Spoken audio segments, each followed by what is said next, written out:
За өмнөх нэвтрүүлгээр ярьж ирсэн яриагаа өнөөдөр бид нэр үргэлжлүүлэх хэрэгтэй байгаа. За өмнөх нэвтрүүлгээр бид нар юу ярьж ирсэн гэхээр анхны болзооны эхний одоо хэд хэд удаагийн болзоон дээр манай бүсгүүчүүд маань юу анхаарах хэрэгтэй вэ гэдэг зүйлийг сануулж хэлж байгаа. За энэ удаад мөн ялгаа авахгүй энэ тухай үргэлжлүүлж байна. Залуугаараа одоо манай ирчүүд чинь бүсгүүчүүдэд ураад ямар нэгэн одоо хоолнд ордог ч юм уу, кинонд даадаг ч юм уу иймэрхүү юмуд байдаг. Тэгэхээр ирчүүдээр даалгахад бол нэг санаа зовоод татгалзаад тэрнээс одоо бие барьдаг ч юм уу ийм байдал гаргаад ах шаардлага байхгүй. Хэрвээ эр хүн чамааг ураад үнэхээр бас сайхан ресторанд оруулъя те. Ингэж байгаа бол тэр нэг бол уриалах хуулаж авах хэрэгтэй. Дараа нь мэдээж эрийг баярлснаа сайхан илэрхийлэх хэрэгтэй. За бүсгүүчүүд маань дөнгөж уулзаад танилцаад нэг удаачгүй байж баахан шүүмжлэл хийх дуртай байгаад байдаг. Одоо өөрийнхөө санаанд нийцээгүй зүйлийн тухай нэг олон дахин яриад чи ингээд өмдөө яг ингэж индүүдэхгүй яасан. Энд чи индүүдлийн хажуугаар ингээ явцсан байна. Уг нь энэ чи ингэж индүүддэг байхгүй юу? Чи өөрөө индүүдсэн юм хиндүүдсэн. Наадах чи ерөөсөн чи ер нь битэн индүүдчихэж гэдэг юм ингээд нэг жижиг юм дээр их том асуудал болгоод ингээд айгүй удаан хугацаагаар дахин яриад эхэлдэг. Иймэрхүү зүйлийг дахин давтаад нэг юм яриад байхаар энэ зүйлдээ уур уцаар үүсэх, дургуутслыг үүсгэх гэдэг. Ингээ дургуутслыг үүссэн тохиолдолд яг бас маргалдах зүйл гарна шүү дээ. Эргүүлээд нөгөө залуу маань өөрийгөө бие хамгаалах инстинктээр тэр чин тийм штэ эн чинь юм штэ гэж буцаагаад ингээд маргаан үүсэх магадлал байдаг. Тэгэхээр ямар нэгэн байдлаас жижигхэн маргаан үүслэхэд маргаанаас болж игэл зайлсхийж явах хэрэгтэй. Маргаантай ууртай уцаартай харилцаанд одоо удаан нэг нөхцөл байх юм бол сүүлдээ чиний одоо өөрийгөө байрч чадах хянах тэр нөхцөл алдагдаж эхэлдэг. Эмгтэнч тэр эрэгтэнч тэр. Тийм учраас ууртай уцаартай байгаа үед болж игэл харилцаанд ойрхон байх тэр найз залуутайгаа тунгад танилцаад удааг байгаа тэр хүнтэйгээ ойрхон байхыг бол цэрлэхэн зүйтэй. Холхон байсан дээр би ингээ завгүй болчихлоо ч гэдэг юм уу. Ямар нэг шалтгаанаар бол зайгаа авч явах хэрэгтэй. За анхны болзоон дээр ч юм уу нэгд хоёрт нэг удаачгүй байж ижил залуу чинь чамаар төлөвлөх гээл ингээд байгаад байвал уучлаарай. Энэний төлөө дахиж тэр залуутай уулзаад хэрэггүй. Үнэхээр тэр залуу мөнгөгүй байж болно тийм ээ. Үнэхээр мөнгөгүй бас боломжгүй байж болно шүү дээ. Тийм тохиолдолд бол чи хэрвээ тэрийг мэддэж байгаа бол заавалчгүй үнэтэй газар орох гэдэг юм уу? Заавалчгүй одоо үнэтэй билег авах шаардлага байхгүй шүү дээ. Тийм учраас тэрийг бас ойлгож харилцаж явах хэрэгтэй. Тийм ээ. Харин чиний төлөө төлөхгүй мөнгөтэй мөртлөө тодорхой тэр залуучууд орлоготой ч юм уу чадвартай мөртлөө төлж өгөхгүй чамаар төлөвлөх гэдэг юм уу? Ингэж байгаа тохиолдолд бол энэ бол үнэхээр зөв биш. Чамааг бол өөрсөө үнэхээр тоохгүй үл тоож гэнэ л гэсэн юм хандлага шүү. Тэгэхээр энийг бол бас анхаарах хэрэгтэй. Найз нартайгаа уулзаад ч юм уу чамтай хамт байж байхдаа ганц нэг найзуудтайгаа уулзаад ингээд юм яриа сууж байхдаа чиний хийсэн, чиний одоо ингээд амжилттай байсан зүйлийг өөрийн зүйл болгож ярих дуртай байдаг ярьчүүд. Ийм тохиолдолд бол тэрийг заавал тухайн үед нь гинтэн эсэргүүцэл үгүйсгээл засаж залруулах гад тухайн үед нь тэр залууг ингээд сонирн байдалд оруулах гэдэг шаардлага байхгүй. Яг тэгэхээр энэ өөрөө тэр залуучууд бусад найзуудынхаа хажууд өөрийгөө бас ингээд чадaltaй сэргэлэн цаваа бай ийм хүн гэдгийг бас илэрхийлэх гээд байгаа байхгүй. Тэгэхээр үнэхээр чи боломгүй санагдаад байгаа бол дараа нь хоёулахнаа байхтаа ч юм уу те чи ингэж хэлж яах нь бас буруу шүү ч гэдэг юм уу. Тэгээ хэлнэ үхээс ш ер нь хамаалал та чиний хийсэн юм ч гэсэн өөрөө хийсэн болгоод ярил л да. Тэнд алдах юу байгаа тийм ээ. Тэгж бодож байгаад бол буруутхан байхгүй. За ер нь ирчүүд чинь дэлхийг захирна гэж ярьж боддог тийм ээ. Гэтэл ирчүүдийг эмэгтэйчүүд нь захирч идэг. Тэгэхээр энэ бол бидний хамгийн одоо барьж явах техник тактик асуудал л да. Ирчүүд дэлхийг захирах би одоо маш их эрх мэдэлтэй хүч чадалтай байх юм мэдрэмжийг өөр төрөө дандаа бий болгохыг хүсэж идэг. Тэгэхээр энэ өөр төрөө тэр эр зоригтой хүч чадалтай эрх мэдэлтэй байгаа тэр мэдрэмжийг ядаж үгээрэй ч гэсэн хамаагүй урмаар ч хамаагүй өгж явах ёстой. Тэгжээч тэр хүн өөрийгөө эр чадалтай энэ эмэгтэйд хэрэгтэй би энэ эмэгтэйгийн хажууд бол хүч чадалтай тийм энэ мэдрэмжийг бид нар тодорхой хэмжээгээр өгч явахгүй бол ирчүүд маань бас амархан сэтгэл нь гундах юм байдаг. Тэгэхээр заавал чи ямар хийсэн юм уу би хийсэн эсвэл бол чи хүчтэйш би чамаас ялгаа авах хүчтэй ч гэдэг юм тэмцэх байдлаар харилцах нь хэрэггүй байдаг. Хамаагүй тэр нэрээ чи юм хүчтэй шүү чадaltaй шүү гэж л хэлж л байл да. Яг цаад мөчөртөө гол агуулгатай бол чи бол тухайн процессыг залж л байгаа байхгүй. Тэгэхээр чамд хүч чадалч байж байна л гэсэн үг шүү дээ.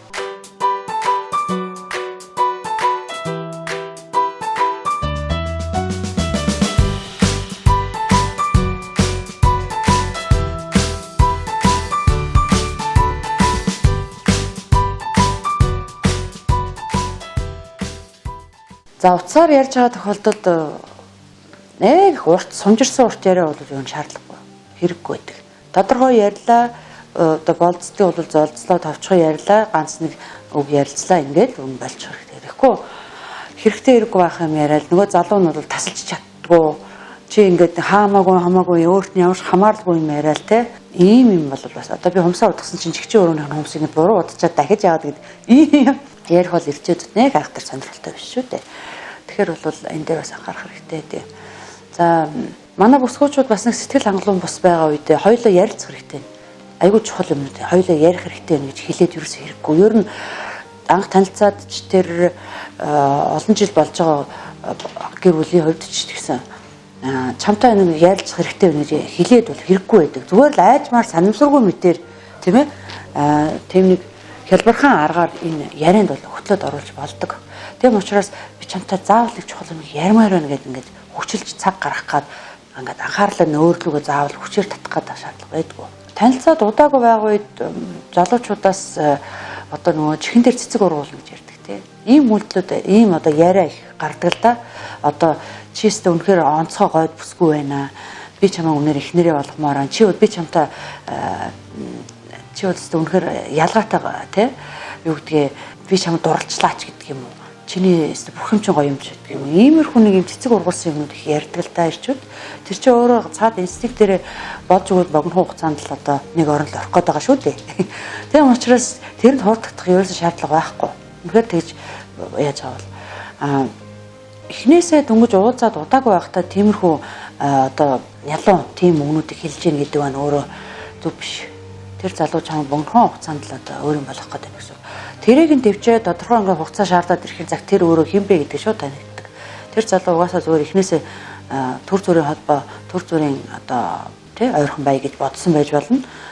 Эсвэл за яршил байна гэдэг өөрөө ч ингээд болцдог.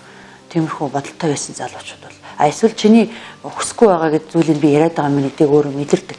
Тийм учраас тэр болгонд нөгөө нэрээ намайг магтаад байна. Би ч одоо үнэхээр энэ залуу таалагдаад байна гэж шууд одоо яаран баярлж ирсэн хэрэггүй. Манай бүсгүүчүүдээс танилцаад удаагүй байж өөрийгөө аягүй их зүйлдээ золиослсон байж итгэл да. За жишээлх юм бол одоо нөгөө фитнестэй явдаг, өсчөнтэй ордог тийм ээ. Найзуудтайгаа уулзаж хаяа оройд шоу сайхан сууж ярилцдаг ч байдаг юм уу. Нөгөө өөрийнхөө ажиллаа хийдэг, цаг заваа зарцуулдаг, нөгөө бүх юм алдагдаад график нь өөрчлөгдөж явчихдаг. Энэ бол аягүй буруу. Энэ өөрийгөө тэг золиослох ерөөсөө ямар ч хэрэг байхгүй. Чи өөрийнхөө хийдэг юм очдог газараа хүсдэг, мөрөөддөг хийдэг ажиллаа хийж явах ёстой. Нөгөө сэгчээ сургуулийнхаа сургалтандаа муудаад ч юм уу, анги хамт олонтойгоо уулзаж концерт бэлтгэх ёстой байсан ч гэдэг юм уу. Энэ бүгдийг авч хаяад ингээд шал өөр нөхцөлтэй болоод эхэлдэг. Энэ бол үнэхээр том алдаа байдаг. Яг үнэн эрэхтэй чи тэр залуутай нэг хэсэг хугацааны дараа за ховныг оронд орлооч гэдэг юм уу нэг хэсэг хугацааны дараа тэр залуу чамайг сонирхоо болоод яваад өгчгийг үгүйсгэх байхгүй шүү дээ. Тийм учраас чи хизээч одоо олон жилийн дараа хэдэн хүүхдтэй болсон ч байсан гэсэн чи өөрийнхөө нөгөө хийх дуртай юм найзлах хэвээр найзууд аав ээж юу гэдгийг тэр болгондоо л өөрийгөө хизээч одоо гаргуунд нь гаргаж болтохгүй өөрийнхөө хийдэг юм аа л хийж явах хэвээр.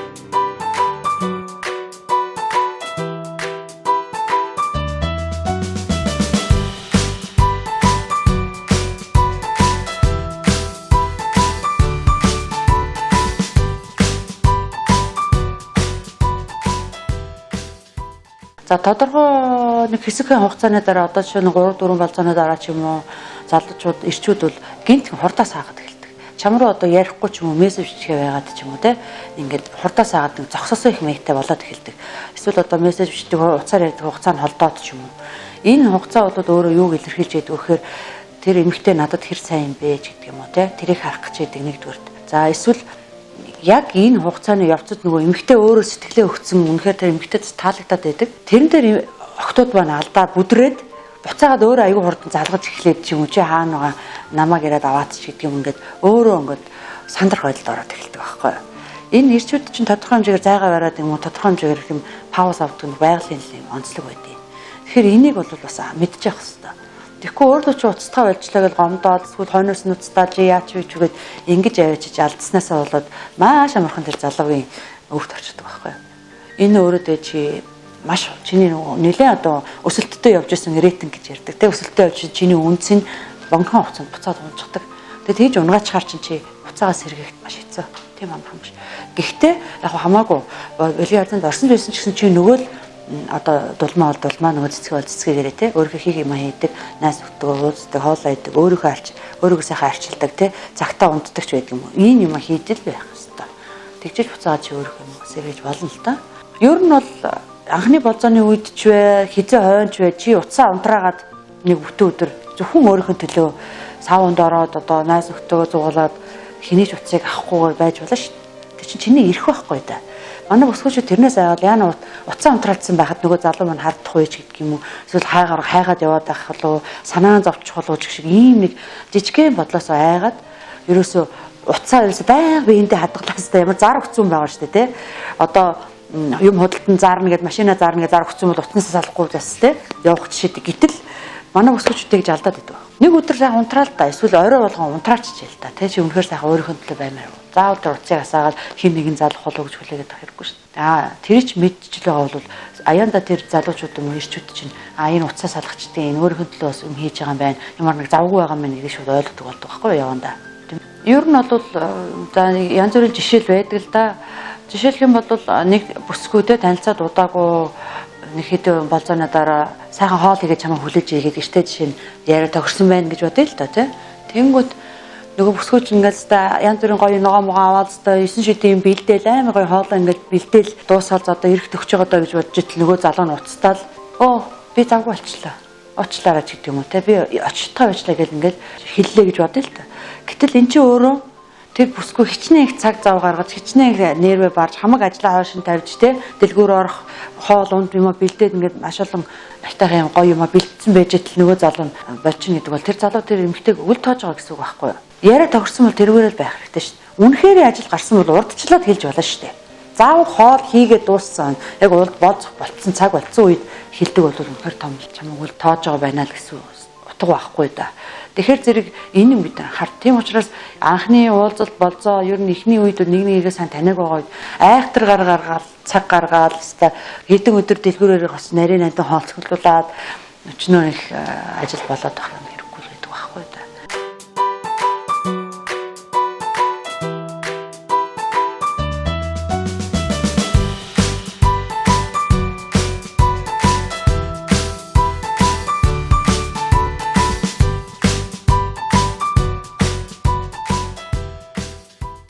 За анхны болзоонуудад эр хүн чинь эрэгтэй хүн найз залуу чинь хоцорч байгаа бол энэ өрөөсөө утга байхгүй. Энэ бол буруу. Яагаад тэгэхээр зэрэг энэ өөрөө мөн л чамайг өвөл тоож гэнэ гэсэн илэрхийлэл байгаад байдаг. Чамайг хүлээлгээл эмэгтэй хүнийг хүлээлгэн гэдэг бол өөрөө бас бүдүүлэг зүйл байдаг. Дараагийн удаа үнэхээр ерөөсөө 10 ч юм уу 15 минут хүлээлээ.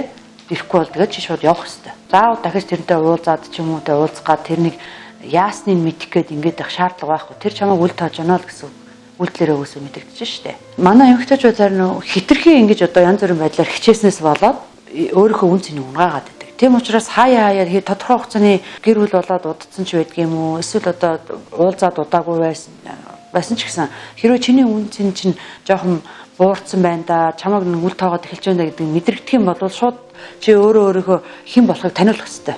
Буцаагаад чи өөрийнхөө нөгөө амьдрал чиний номер 1 бол чиний өөрийн хувийн амьдрал тэгээ ойлгуулж явах хэрэгтэй гэдэг залуудаа. Өөрөөр хэлбэл залуу минь чи бол чухал биш ээ. Би өөрөө номер 1 тийм аа гэдгийг л ойлгуулах хэрэгтэй. Утасдагтан заавал утсын ихний удаад авахалгүй шүү дээ. Хоёр ч удаа авахгүй ч байсан бол. Эсвэл одоо мессеж өчөхгүй орхидог ч юм уу те. Ямар нэгэн байдлаар чи ямар харилцааны ямар төвшөнд байна гэдэг дээр тэрэн дээр эргүүлээд чи бас хариулт хийж явах хэрэгтэй байхгүй юу?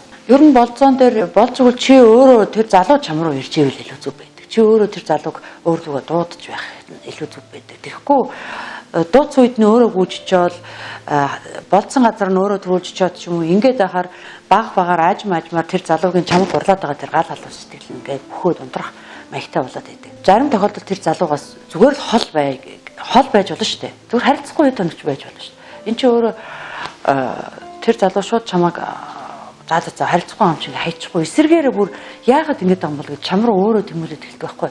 Тэр өөрөөгөө чам руу тэмүүлж байгаа тэр тэмүүллийг л дандаа үүсгэж байгаа. Эмэгтэйчүүд их үедээ ер нь ингээд дурлаад тэр залуу ингээд өөртөө таалагдаад байгаа үед энэ бол ерөөсөө миний мөрөөдлийн хангуй юм байна тий. Миний мөрөөдөж явсан үнэхээр сайхан залуу энэ залуу юм байна гэд өөртөө бодоод итгэждэг. Тэгэнгүүтээ хамаг юма тэр залуудаа зориулаад эхлэхдээ хамгийн том алдаа байгаа даа шүү дээ. Тэгэхээр зэрэг Энэ миний одоо би одоо энэ залууг эхнэр нь болох хэрэгтэй юм байна. Энэ юу надад үнэхээр бүх талаараа таалагдж байна гэж бодчихвол тэрнээсээ бол ямар ч дууц үед нь очиж юу ярьж байгаа сонирч бай, сонирхолгүй байсан ч бай хамаагүй очоод нөгөөдгийг сонсоод тэрнээсээ өөрөө ядраал те. Надтай энэ залуу ингээд гэр бүл болох байх гэж найдаад ч юм уу иймэрхүү байдлаас удаа сүултээ цөхрөөд ч юм уу те. Энэ байдал чи өөрөө эмэгтэй хүнийг маш хүнд байдалд оруулдаг. Тэгэхээр энд юусоо тэгэж одоо их найдаад ч юм уу тэгэж их цөхрөөд ханхуу гэж юусоо бодоод хэрэггүй. Үнэхээр бол эр хүмүүс зөндөө сайхан ирчүүд байдаг. Хүн өөрийнхөө нөгөө миний нүдээр хардагч болоосоо гэж хараад идэг л та. Гэтэл чин эмэгтэйчүүд чинь ер нь ганцхан Монгол эмэгтэйч биш ер нь дэлхийд их эмэгтэй хүний сэтгэл зүй гэдэг бол тасаж дурладаг тий. Эр хүн бол анхны харц анхны сэтгэл чухал байдаг. Эмэгтэй хүний хувьд бол тасаж дурладаг. Энэ утгаараа чи ямар залуутай найзлаа тодорхой хугацаа өнгөрснөө дараа үнэхээр чам таалагддаг. Чиний төлөөс гаргадаг бол чи дурлал хайрлал явдаг байхгүй да. Тэгэхээр зэрэг одоо нэг үлгэрийн хан хүү шиг тийм хүнийг мөрөөдчихэд үнэхээр тийм залууг олцоол нөгөө хүн ингээд янз бүрийн явдалтай тий янз бүрийн өсвөлжүүдийг солигддог юм байхад чи өөрөө тэрэнд ядраал өөрөө татгаал өөрийнхөө болгох гол ингэж ядарч завах юусэн шаардлага байхгүй. Гэхдээ чи ганцхан удаа амьдрын штэ. Ийм учраас энэ дээр маш сайн анхаарах хэрэгтэй. За ер нь бол өөрийгөө алдахаас айх хэрэгтэй. Залууг алдахаас айх юусэн хэрэг байхгүй л гэсэн үг. Чи өөрийгөө хэн бэ гэдгийг л алдах юм бол чи тэгэл маш их юм алдчих байгаа байхгүй юу? Өөрийгөө алдснаас болоод насаараа тэр залуугийн нөгөө өмчийн угаадаг, нөгөө хоолыг хийдэг, хүүхдийг хардаг, гэрийн цэвэрлдэг, хувцсыг нэндүүддэг тийм л эмэгтэй болж өрөөд байгаа байхгүй манай эмэгтэйчүүд. Чи өөрийгөө алдчихад штэ. Чи өөрийгөө нөгөө хийдэг юм хийхгүй болцсон байгаа байхгүй. Чи тэр залуутай танилцахаас өмнө энэ нөхөртөөгөө танилцахаас өмнө ямар хүн байсныг эргээд санах хэрэгтэй манай усгож тэ. Тэгэхэд чи өөрийгөө хэр зэрэг алдсан байдгийг эргээд санана. Эр хүнийг алдна гэхээс ерөөс айх шаардлага байхгүй. Гэхдээ өөр эмэгтэйд алдах тухай ярьж байгаа штэ тийм ээ. Тэрний оронд өөрийгөө алдахгүй гэдгийг л айх хэрэгтэй. Чи хэм бэ? Солонгоо гэд энэ бие хүн чинь ямар онцлог чанартай, ямар хүсэл мөрөөдөлтэй, ямар зорилго чиглэлтэй гэдгийг л алдаж болдог. Тэгэх юм бол чи хинжил болж байгаа хуурч байгаа байхгүй юу? За, эрчүүдэд өөрийнхөө өмнөөс сонголт хийх тэр боломжийг битгий өгөө. Чи үнэхээр улаан өнгийн балаж авах гэдэг бол үнэхээр чи улаан өнгөнд дуртай тэрийг л авах хэрэгтэй. Тэр хажууд ч юм байгаа эр хүн наад улаан чи яасан муухай юу ч гэдгийг юу ч хэлж ирсэн юм байна. Чамд таалагдчихлаа бол чи тэрийг хийх хэрэгтэй байхгүй юу? Тэгэхгүйгээр чиний өмнөөс одоо хоолнд урьдчаал хоёуландаа ингээд юу тэр бодоотаа урагт стейк жишээлбэл захиалсан байлаа гэж бодъё л да. Шууд чамайг суусаар байхад чинь зөөгч ирэхээр зэрэг энийг аваа гэж захиалчихвал чамайг зүгээр доромжилж байгаа гэсэн үг байхгүй юу? Манай эрчүүд яг санаатаа зарим тэрийг хийхгүй юм байдаг. Гэхдээ эмэгтэй хүн юу идмээр байгаа чинь нэгд урьсан бол тэр юу идгийг нь асуух хэрэгтэй эцтэй. Хэрвээ чи зүгээр л тэр эмэгтэй хүмүүс шийдвэр гаргах гэж байгаа бол ураад ах ямар хэрэгтэй те. Тийм учраас чамайг ураад ч юм уу чамд одоо юм авч өгч байгаа ч байдаг юм уу ийм тохиолдолд эсвэл одоо энэ диван креслийг ингээд янз бүрээр байрлал тавих гэж байгаа ч бол тэрэн дээр л марахгүй байж болно. Гэр бүлийнхээ бас тавтаа тогтоо уур амьсгалыг бодоод. Гэхдээ яг чамд зориулсан чиний өөрөө чинь шийдэх ёстой зүйл дээр чиний өмнөөс шийдвэр гаргасан байх юм бол энэ аюул буруу. Энэ дээр бол чи хүлээн зөвшөөрч болохгүй. Уучлаарай би энийг л авна гэж өөрөө хүснэл авах хэрэгтэй. Чиний уруулч яасан тод юм бэ? Яах гэж надад улаан тод уруулч юм. Нэг амар одоо нэг бие үнэлэгч гэдэг юм муухагаар зөвлөдөг ч юм уу те. Үгүй шүү дээ. Чи өөртөө гоё байгаа. Би өөртөө таалагдж байгаа учраас би тэрүүгээрээ л байх ёстой л байхгүй да. Тэрэн дээр манай өсгөөчд анхаарах хэрэгтэй. Яас их боддгийг ингээд эсвэл өөр залуут нь хардах сэтгэлээсээ ч юм уу янз бүрийн хэлбэрээр ирчүүд одоо эхнэрийг ингээд үсээ гоё болгоод ч юм уу гойж гоодгүй за хаачих нь юундаа гоёод байгаа ч гэдэг юм тиймэрхүү хүмүүс хандлага гараад идэх байхгүй. Тэгэхээр үгүй шүү дээ. Тэгээд эмгтээчүүд өөрхий амт заавал энийг уурлуулад яадаг ингээд нөгөө үсээ зүгээр нэг шодотл боочхол нүгрөө маш янзлахгүй нөгөө хумс ургаа янзлахгүй те нэг тийм нэг жирийг нэг байдаг нэг өөдөртэй юм төвтөрөнд ороод эхэлдэг. Энэ өөр аюу тум алдаа. Чи өөрийгөө аягүй хуваар алдчихна гэсэн үг. Тэгээд чи өөрөөр байх ёстой, өөрийнхөө гоё байх юм аа хийж явах ёстой. Тэгэхээр чиний өмнөөс сонголт хийх ёсгүй гэж тийм ээ.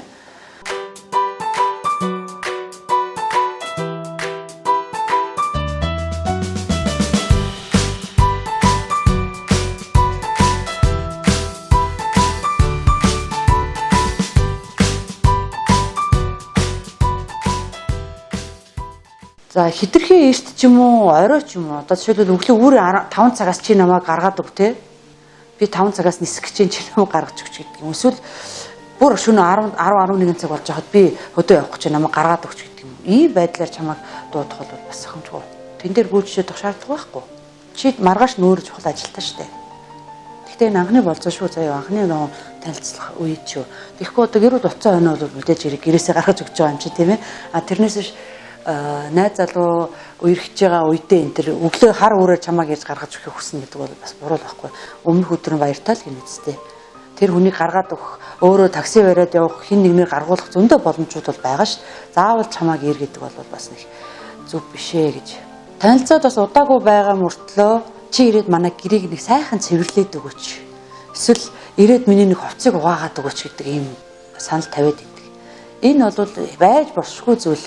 Ийм зүйлийг чи хийж болохгүй, хөлөө зөвшөөрч болохгүй. Чи танилцаад хэнийг мэдхгүй, чиний төлөө тэр залуу ямар одоо өөрийгөө золиосож юу хийсэн те. Тэгээг баг чи яагаад тэр хүний гэрийг очиж цэвэрлэх хэвтэй.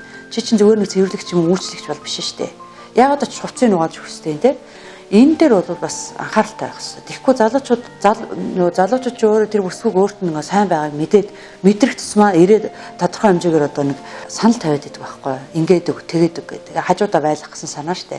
Тэрэн дээр нь одоо охтууд амархан бууж өгөөд очиод гэр орны цэвэрлээл эсвэл хоол ундын хийгээд ингээд эхэлдэг энэ өөр том алдаа байдаг. Ер нь бол чиний амьдрал үнэтэй болохоос биш. Тийм ээ? Чиний амьдрал чинь 0 чи ганц л удаа амьдарч байгаа. Ад жаргалтай байх чамд бол бүрэн амьдрах эрх бол чамд өөрчлөж байгаа шүү дээ. Тэгэхээр хэн нэгний төлөө өөрийгөө золиосно гэдэг бол маш буруу байдаг. Ялангуяа гэр бүлийн харилцаан дээр. Тэгэхээр чиний амьдрал дэндүү үнэтэй. Тийм учраас ерөөсө гаргуунд гаргаж болохгүй.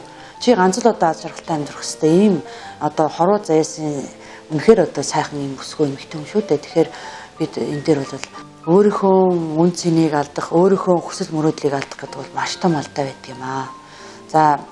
За нэг жишээ яриа л да. Санаанд нийцэхгүй жишээлбэл одоо залуу нэг ямар нэгэн одоо санаанд нийцэхгүй үйлдэл хийсэн байлаа гэж бодъё л да. Тэгэнгүүт шууд л одоо чи энийг инглээ, тэглээ гэд өглөөд эхэлдэг л дээ. Тэххгүйгээр жоохон ингээд хэсэг зур ингээд дуугаа хураагаад ингээд санаасарсан юм шиг тийм ээ жоохон дүнсгэр байдалтай ингээд байхад л залууч нь чамайг анзаарна шүү дээ. Анзаараад өөрөө асуулт тавьж эхэлдэг те. Чи миний яагаад байгаа юу болохгүй байгаа ч гэдэг юм уу. Яг ингээд асуух үед нь гэж жишээлбэл санаа алдлаа гэж бодъё л да. Тэгээ санаа алдангууд чинь залууч гайхаад дахиад асуудаг ч юм. Тэр үед нь тийм ээ би жоохон тавгүй байна. Гэхдээ энэ тухай одоо ярмааргүй байна гэж ингээд өнгөрөөчтэй. Тэгэнгүүт тэр залуу бодож эхэлдэг байхгүй.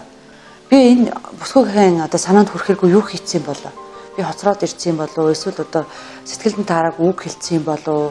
Эсвэл одоо найз нөхдөйгөө өмнө буруу харилцсан. Энийг өөрөө эргээ бодоод идэг байхгүй. Яг энэ бодож байгаа юм нөхцөлөг үүсгэхэд эхлэх юм бол аяанда дараа нь чи дахиад энэ тухай тодруулж ярих ч албагүйгээр чамаа тэр залуу өөрийнхөө бурууг ойлгосон байж байгаа. За ингээд өнөөдрийнхөө ярилцлагыг өвгөр өндөрлөе.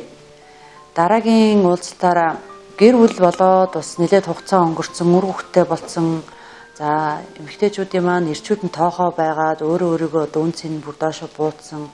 Эргээд одоо эр хүнийхээ тэр одоо цэнгийг яаж цэнгэлэх вэ? Яаж одоо аз жаргалтайгаар одоо хоёр биендээ хайраа буцаагаад сэргээх вэ гэдэг талаар ярилцсанаа. За ингээд дараагийн нэвтрүүлэг